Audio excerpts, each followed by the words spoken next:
अस्सलामुअलैकुम and welcome to my channel. आज हम चैप्टर नंबर 2 करेंगे, classification of accounts and accounting equation. इसका क्वेश्चन नंबर आज हम 11 करेंगे। तो चलिए अपनी वीडियो को कंटिन्यू करते हैं। इसमें कुछ ट्रांजैक्शंस दी हुई हैं जिसको हमने अकाउंटिंग इक्वेशन में डाल के दिखाना है। अकाउंटिंग इक्वेशन क्या होती है? एसेट्स किसके बराबर होते हैं? Liabilities plus capital. ये हम बनाएंगे, बीच में डबल लाइन स्लम लगाएंगे। ठीक है, पहले हमारी जो है एंट्री क्या है? Mr Ahmad start business and invest a sum of rupees 60,000।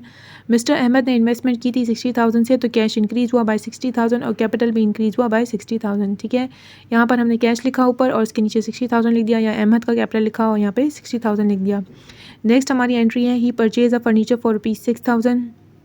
उसने परचेज़ किया फर्नीचर 6,000 का। यहाँ पे जो है क्रेडिट नहीं लिखा हुआ, ना ही किसी का नेम मेंशन किया हुआ है, इसलिए हम इसको कैश ट्रांजैक्शन कंसिडर करेंगे। फर्नीचर में 6,000 लिखेंगे और कैश हमारे पास से चला जाएगा। जब हम फर्नीचर परचेज़ करेंगे तो हमारे पास से कैश जाएगा और हमारे पास से हमारे पास फर्नीचर आ जाएगा। ठीक है, फिर हम इसकी जो है वो बैलेंस करेंगे। 60,000 में से हम 6,000 को सब्ट्रैक्ट करेंगे तो 54,000 आएगा। फर्नीचर 6,000 से इंक्रीज़ हो जाएगा और कैपिटल हम एज इट इज़ बैलेंस लिख देंगे 60,000, क्योंकि उसमें कुछ भी चेंज नहीं आया। Third one is, he purchase a goods for on credit for rupees 14,000। उसने परचेजेस की हैं, सामान खरीदा है क्रेडिट पे। ठीक है, तो कितना खरीदा है? 14,000 पे परचेजेस की है, यानी उसकी लायबिलिटी इंक्रीज़ हुई है, उसे बाद में पेमेंट करनी है। और उसके पास क्या आ जाएगा? स्टॉक आ जाएगा फिर 14,000 का। तो 14,000 स्टॉक लिखा यहाँ पे और 14,000 यहाँ पे लिख दिया। 3 लिख कर यहाँ पे हमने 14,000 लिखा और अकाउंट पेबल लायबिलिटी ओपन की, क्योंकि बाद में जाके उसे 14,000 पेमेंट करनी है। ठीक है, अब हम वापस बैलेंस करेंगे, सारी चीज़ों को दोबारा से लिखेंगे, देखेंगे कोई चेंज आया है। 54,000 एज इट इज़ लिखेंगे, 6,000 यहाँ पे एज इट इज़ आएगा, 14,000 में भी चेंज नहीं आएगा और सब इस तरीके से उतर जाएगा। ठीक है, फोर्थ में क्या है? ही sold goods for cash rupees 12,000। उसने जो है वो सामान बेचा है 12,000 पे, तो उसके पास क्या आएगा? कैश आ जाएगा 12,000 का और स्टॉक चला जाएगा 12,000 का। ठीक है, तो कैश यहाँ पे आया इसके पास 12,000 और स्टॉक इसके पास से चला गया, जिसकी कॉस्ट प्राइस क्या थी? 12,000 थी। ठीक है, फिर हम क्या करेंगे? 54 में से 12,000 को सब्सट्रैक्ट करें, ऐड करेंगे तो हमारे पास आएगा 66,000। 5,000 6,000 हम एज इट इज़ लिखेंगे। 14 में से हम 12,000 का स्टॉक निकाल देंगे, क्योंकि हमने सोल्ड आउट कर दिया है, तो हमारे पास 2,000 का स्टॉक बच जाएगा।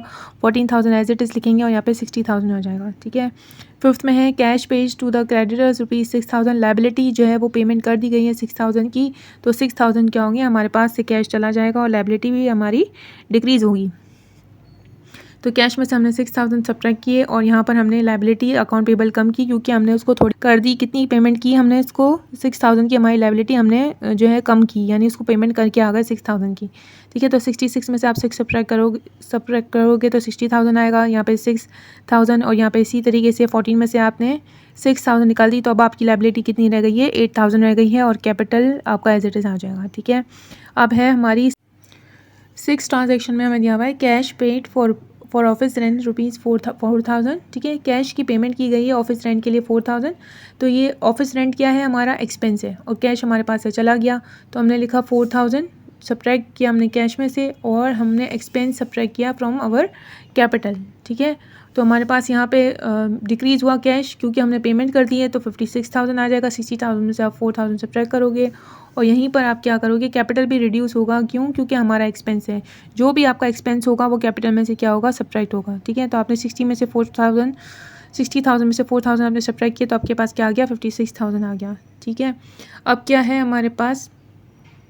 7th एंट्री है, salaries rupees 4,000 remains outstanding. Outstanding कहते हैं पेएबल को। ठीक है, तो सैलरी क्या है? हमारा एक तरह का एक्सपेंस है, तो हमने 4,000 सब्ट्रैक्ट करना है, क्योंकि ये एक्सपेंस है फ्रॉम कैपिटल।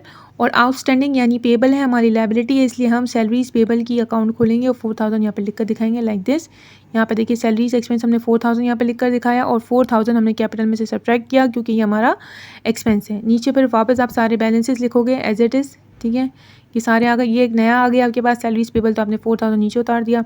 56,000 में से आपने 4,000 सब्ट्रैक्ट किया, क्योंकि आपने एक्सपेंस है आपका, तो 52,000 आप लिखोगे यहाँ पे। ठीक है, अब 8 में क्या है? Good costing rupees 2,000 are sold for cash rupees 3,000। अब यहाँ पे आप देखें कॉस्ट प्राइस 2,000 है स्टॉक की, 3,000 आपको पास कैश आया, यानी 1,000 आपका क्या है? प्रॉफिट है। तो 3,000 आपके पास कैश आया, आपने लिख कर दिखाया कि 3,000 भाई मेरे पास कैश आ गया है और 2,000 का मेरे पास स्टॉक कम हो गया, मतलब ख़त्म हो गया, अब नील हो गया ना, अब तो कुछ भी नहीं बचा, और 1,000 का प्रॉफिट हुआ है। ठीक है। तो अभी आप इसको बैलेंस करोगे, 56 में 3 प्लस करोगे तो 59 आएगा। एज इट इज़ लिखोगे, यहाँ पे नील आ जाएगा क्योंकि पूरा स्टॉक क्लियर हो गया। अब आपके पास कुछ भी नहीं बचा सेल्स करने के लिए। आपकी लायबिलिटी 8000 है, आपको सैलरीज भी पे करनी है 4000 और आपका कैपिटल है 53,000। ठीक है। अब 9 में है withdraw cash for personal use ₹10,000। यहाँ पे 10,000 की क्या है, आपको ड्राइंग्स की गई हैं, तो ड्राइंग्स भी आप कैपिटल में से सब्ट्रैक्ट करते हो, एक तरह का एक्सपेंस है और कॉन्ट्रा और इक्विटी अकाउंट है। ठीक है, इसको कैपिटल में से सब्ट्रैक्ट होना होता है, इसलिए इसको कॉन्ट्रा इक्विटी अकाउंट कहते हैं और क्योंकि ये अपोज होता है कैपिटल के। ठीक है, तो 10,000 आप सब्ट्रैक्ट करोगे और कैश आपके बिजनेस में से चला जाएगा क्योंकि आप पर्सनल यूज़ के लिए निकाल के लेकर गए हो। तो 59,000 में से 10,000 आप सब्ट्रैक्ट करोगे तो 49,000 आएगा। 6,000 एज इट इज़ आएगा, यहाँ पे कुछ भी नहीं है तो हम कुछ भी नहीं लिखेंगे। और अकाउंट पेबल हमारी अभी भी लायबिलिटी पड़ी हुई है 8,000 की, 4,000 की हमें सैलरीज पे करनी है और हमारा कैपिटल कम हो चुका है, 43,000 रह गया है। 3,000 इज इक्वल्स टू लिखोगे लायबिलिटीज़ में आपकी क्या है, ये दोनों आपकी लायबिलिटीज़ हैं। आपने 8,000 और 4,000 को प्लस किया तो आपके पास 12,000 आया और कैपिटल आपके पास कितना है 43,000। आप अपनी लायबिलिटीज़ और कैपिटल को ऐड करोगे तो वो किसके बराबर होनी चाहिए, एसेट के बराबर होनी चाहिए। इसका मतलब आपका आंसर बिल्कुल सही है। होप आपको अच्छे से समझ आया होगा। अगर आपको वीडियो अच्छी लगती है तो गानी लाइक करिए, शेयर करें और सब्सक्राइब करना मत भूलिएगा। ओके, अल्लाह हाफिज़।